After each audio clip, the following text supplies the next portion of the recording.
एक बहुत ही गंभीर विषय के साथ आपके सामने प्रस्तुत हूँ। आज दुनिया तबाही के कगार पर खड़ी है। एक तरफ अंधेरी काली रात है जिसमें उम्मीद की किरण कहीं नज़र नहीं आती, तो दूसरी तरफ नफ़रत की आग में बेगुनाहों को ज़िंदा जलाया जा रहा है। दुनिया जल रही है, ख़त्म हो रही है। आएं, एक कोशिश करें इस आग को बुझाने की और दुनिया को बचाने की। कविवर्य सुरेश भट्ट ने कहा था, उषक्काल होता होता काळ रात्र झाली, अरे पुन्हा आयुष्यांच्या पेटवा मशाली। एक भयावह अंधेरी रात हम इस उम्मीद पर काट रहे थे कि सूरज निकलेगा तो अंधकार खत्म होगा, मगर सूरज निकला नहीं और निकलने की उम्मीद भी नहीं। इसलिए अब अपनी ज़िंदगियों को जलाकर ही हमें रोशनी करनी होगी। लगता है लोगों ने कवि के अपील का गलत मतलब समझ लिया है और अपनी ज़िंदगियों को जलाकर रोशनी करने के बजाय इतर धर्म के लोगों को ज़िंदा जलाने में लगे हुए हैं। कवि ने बताई यह काली रात भूखमरी, तफावत, नाइंसाफ़ी, पाप इत्यादि के संदर्भ में थी, मगर मुझे लगता है कि आज यह अधिक प्रासंगिक है सांप्रदायिकता के संबंध में। सांप्रदायिकता और नफ़रत की आग फैलाने वाले शैतान अंदर से एक ही हैं, मगर बाहर से अलग अलग धर्मों का लबादा पहनकर, एक दूसरे के धर्म को गालियां देकर, कोई विक्षोभक कृत्य करके फसाद फैलाते हैं जिसमें कई बेगुनाह मारे जाते हैं। इन सभी दंगाइयों और आतंकवादियों के जनक, संचालक और संरक्षक एक ही हैं। वहाँ ऐसे राजनीतिक दल जो सत्ता पाना चाहते हैं और सत्ता में आने पर अपने सभी नाकामयाबियों को छुपाकर सत्ता में बने रहना चाहते हैं।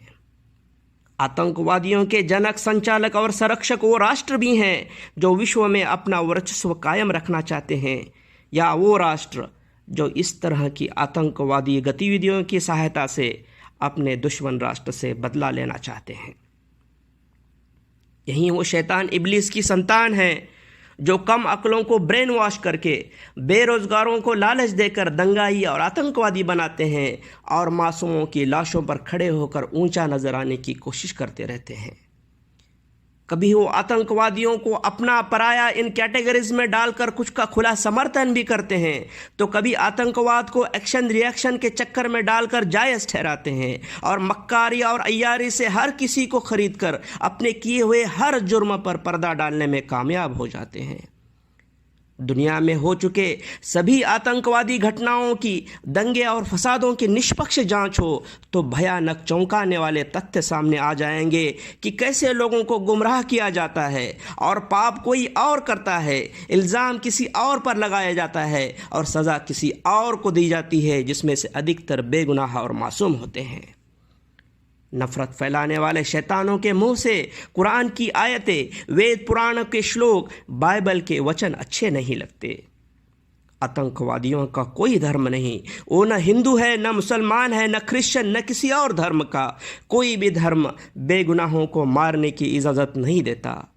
आतंकवादियों को किसी धर्म से जोड़ने वालों की मैं कठोर शब्दों में भर्त्सना करता हूँ।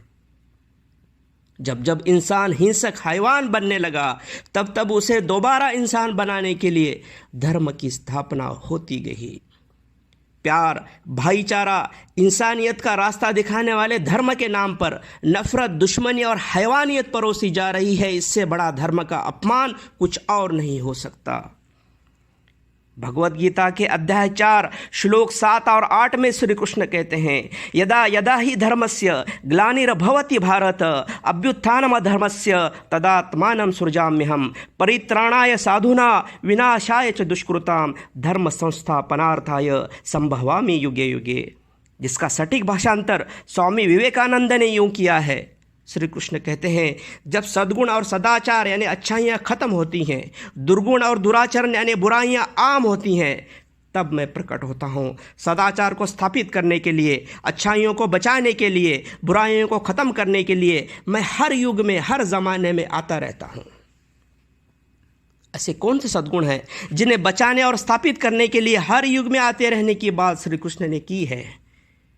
भगवद गीता अध्याय 16 श्लोक 1, 2 और 3 में इन सद्गुणों का वर्णन है जो अच्छे इंसानों में पाए जाते हैं, जिनको बचाने के लिए और स्थापित करने के लिए आते रहने की बात श्री कृष्ण करते हैं। ये है त्याग, आत्मसंयम, नेक नियत, अहिंसा, सत्यनिष्ठा, क्रोध का परित्याग, अपरिग्रह, समभाव, द्वेषपूर्ण बातों से परहेज, सब जीवों के प्रति करुणा और दया भाव, लोभ से मुक्ति, सभ्यता, शिष्टता, कोमलता, विनयशीलता, स्थिर भाव, भव्यता, क्षमाशीलता, सहनशीलता, निर्मलता, दुर्भावना से मुक्ति, दंभ, अहंकार, घमंड से मुक्ति। ऐसे कौन से दुर्गुण हैं जिनका विनाश करने के लिए हर युग में आते रहने की बात श्री कृष्ण ने की है? इनका वर्णन भगवद गीता अध्याय 16 श्लोक 4 में किया गया है, जिन्हें राक्षसी पिशाची गुण कहा गया है, जो राक्षस शैतान अर्थात बुरे इंसानों में पाए जाते हैं। ये हैं ढोंग, आडंबर, पाखंड, गर्व, घमंड, उद्दंडता, दंभ, अहंकार, क्रोध, अशिष्टता, निष्ठुरता, कठोरता, अज्ञान, जहालत। पवित्र हिंदू धर्म का नाम लेकर नफरत फैलाने वाले एजेंटों को देखो तो पता चलेगा कि भगवद गीता अध्याय 16 श्लोक 4 में बताए गए राक्षसी गुणों से वे ओतप्रोत भरे हुए हैं और श्लोक 1, 2, 3 में बताए गए सद्गुणों से कोसों दूर हैं। ऐसे ही बुरे लोगों का विनाश करने के लिए अवतरित होने की बात श्री कृष्ण ने की थी। आज श्री कृष्ण होते तो अपने सुदर्शन चक्र से इनका सर धड़ से अलग किया होता। श्री कृष्ण इतर धर्मियों को नहीं बल्कि सनातन धर्म में ही मौजूद दुराचारियों का विनाश करने की बात करते हैं। रामायण और महाभारत हिंदू मुस्लिम युद्ध नहीं थे, बल्कि सनातन धर्म में ही मौजूद सदाचारी और दुराचारियों के बीच के युद्ध थे, और सनातन धर्म में ही मौजूद दुराचारियों का विनाश श्री राम और श्री कृष्ण ने किया था। भारत में राजाओं के बीच लड़े गए युद्ध राजगद्दी के लिए लड़े गए थे, धर्म के लिए नहीं। दोनों भी तरफ आमने सामने हिंदू थे और दोनों भी तरफ आमने सामने मुसलमान थे, तब ये धर्म युद्ध कैसे हुए? इन राज्य युद्धों को धर्म युद्ध बनाकर प्रस्तुत करके नफरत फैलाने वालों की मैं कठोर शब्दों में भर्त्सना करता हूँ। हिंदू धर्म प्यार, भाईचारा और इंसानियत सिखाने वाला महान धर्म है। उसके नाम पर नफरत फैलाने वाले दलाल झूठे, ढोंगी और अज्ञानी हैं और वे हिंदू धर्म को ही बदनाम कर रहे हैं। ऐसे दाम्भिकों को सनातन धर्म से बर्खास्त करने के लिए सच्चे सनातनी संतों को आगे आना चाहिए। महाउपनिषद अध्याय 6 श्लोक 71-72 कहते हैं, अयम निजा परो वेति गणना लघु चेतसाम उदार चरितानाम तो वसुधैव कुटुंबकम। यह मेरा है वह पराया है, ऐसा छोटी सोच के सोचा करते हैं। उच्च चरित्र वाले लोग पूरे संसार को ही अपना परिवार मानते हैं। ऋग्वेद मंडल 5 सूक्त 60 मंत्र 5 कहता है, अजेस्तासो अग्निस्तासा येते सम भ्रातरो वावरुदो सौभाग्या। कोई बेहतर कमतर बड़ा छोटा नहीं, हम सब भाई हैं, सब मिलकर सबके भलाई के लिए जद्दोजहद करें और एक साथ तरक्की करें। ऋग्वेद मंडल 10 सूक्त 191 मंत्र 4 कहता है, समानी व आकुति समाना हृदय निवाह समान मस्तु वो मनो तथा यथा वसु सहासती। आपके संकल्प, आपके हृदय और आपकी रूह में एकता हो, आपसी सहयोग से एक साथ रहने का दृढ़ संकल्प आप सब में हो। ईशा उपनिषद श्लोक 6 और 7 कहते हैं, जो कोई खुद को सब जीवों में और सब जीवों को खुद में देखे, उस पर कोई दुख और माया हावी नहीं हो सकती। छंदोग्या उपनिषद, सांडिल्य उपनिषद, पद्म पुराण, महाभारत और कई जगह पर कहा गया है, अहिंसा परमो धर्मः। अहिंसा सर्वोच्च धर्म, सर्वोत्तम कृत्य है। पातंजलि योग्य सूत्र अध्याय 2 श्लोक 30 में उल्लेख है, अहिंसा का मतलब सिर्फ हिंसा न करना मात्र नहीं, बल्कि इसका मतलब है कि किसी भी सजीव के बारे में कभी भी कोई भी दुर्भावना न रखना। अथर्ववेद में समझना सुक्ता कहते हैं, समानी प्रपा सह उन्ना भागा समाने युक्तरे सह वो युनेजमी आराह नाभि मिवाभिथा। सबका अन्न और पानी पर एक समान अधिकार है। जीवन रथ का अंश बंध सबके कंधों पर एक समान रखा गया है। सबको समरसता और एकता से रहना चाहिए। तैतारय उपनिषद की शिक्षावली कहती है, ओम सहना वतु, ईश्वर हम सब की रक्षा करे। सहा न भुनक्तु, ईश्वर हम सब का पालन पोषण करे। सहवीरयम कारवावहे, उदात्त ऊर्जा से हम एक साथ कार्यरत रहे। तेजस्वी नवोदित मस्तु, हमारा अध्ययन प्रबल और प्रभावी हो। माँ विद्मिष्महे, हम एक दूसरे से कभी नफरत न करें। ओम शांति शांति शांति, हर ओर अमन और शांति रहे।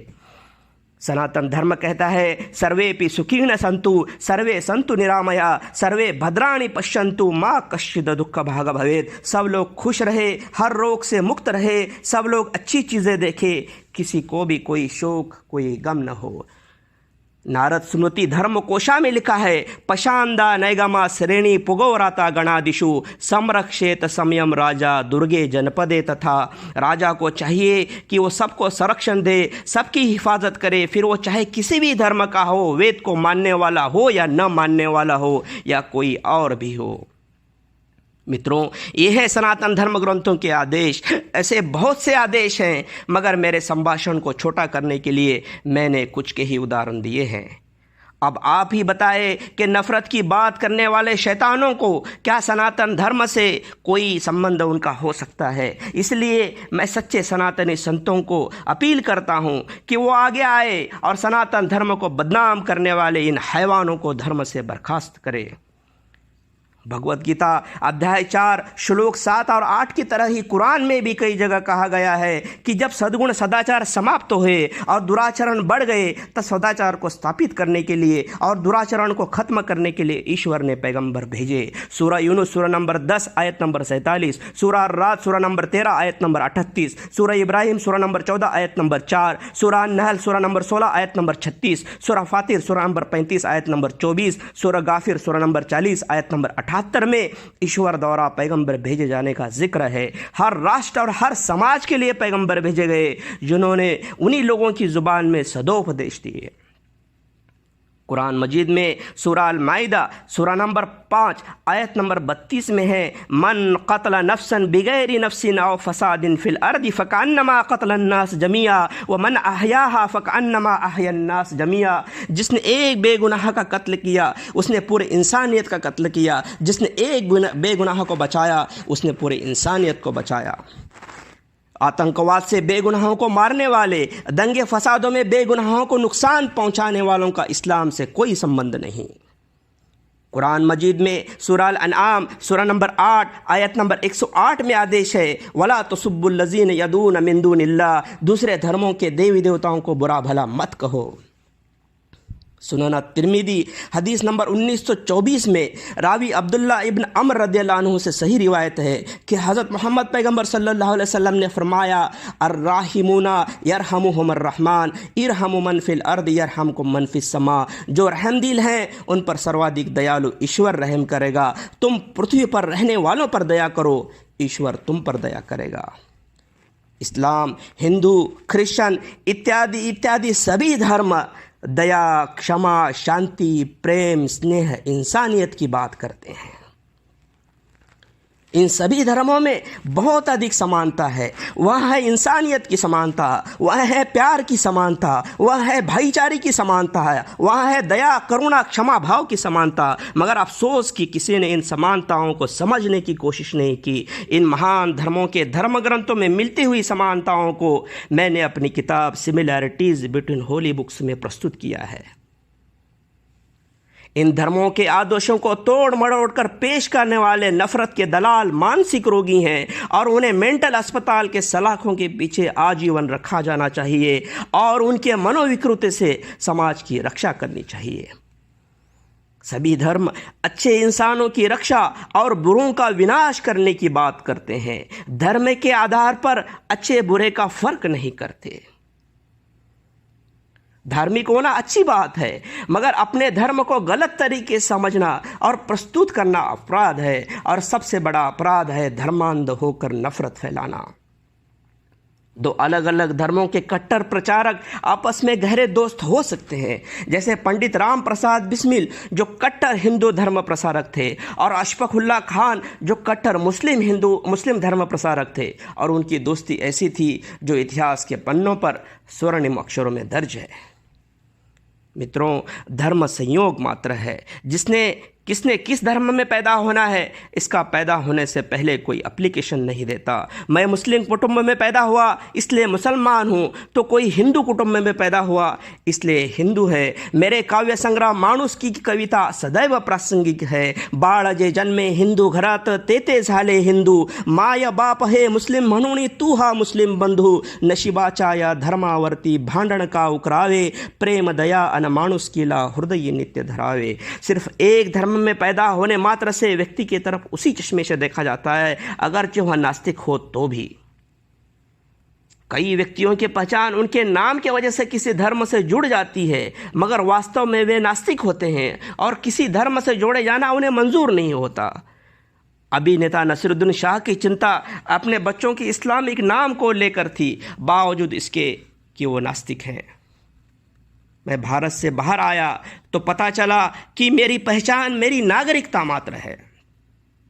जंगली जानवरों के बीच अकेला फंसे जाने पर धर्म भेद करने वाले व्यक्ति को पता चला कि उसकी पहचान किसी धर्म से नहीं बल्कि मात्र मनुष्य होने से है। मित्रों, कोई भी साइंटिफिक टेस्ट व्यक्ति का एज, सेक्स, रेस तो बता सकता है, मगर धर्म बताने में सक्षम नहीं। हर इंसान के शरीर की रचना एक जैसी है, फिर वो किसी भी धर्म का क्यों ना हो। जब हिंदू के शरीर पर वार होता है, उसके शरीर से जब खून निकलता है तो गाय का दूध बाहर नहीं आता, और मुस्लिम के शरीर पर वार होता है तो उसके शरीर से शीरखुरमा बाहर नहीं आता। दोनों के शरीर से वही लाल रंग का खून बाहर आता है, जिसमें धर्म के नाम पर कोई फर्क करना किसी के भी बस में नहीं। जब बनाने वाले ने कोई फर्क नहीं किया तो फर्क करने वाले हम कौन होते हैं। हर व्यक्ति का धर्म उसका निजी विषय है, उसका राजनीतिकरण करने का किसी को अधिकार नहीं। जब किसी एक व्यक्ति के अच्छे कामों का इनाम सिर्फ उसी को मिलता है, किसी और को नहीं, तब किसी एक व्यक्ति के बुरे कामों का दंड सिर्फ उसी को मिलना चाहिए, उसके समाज को नहीं।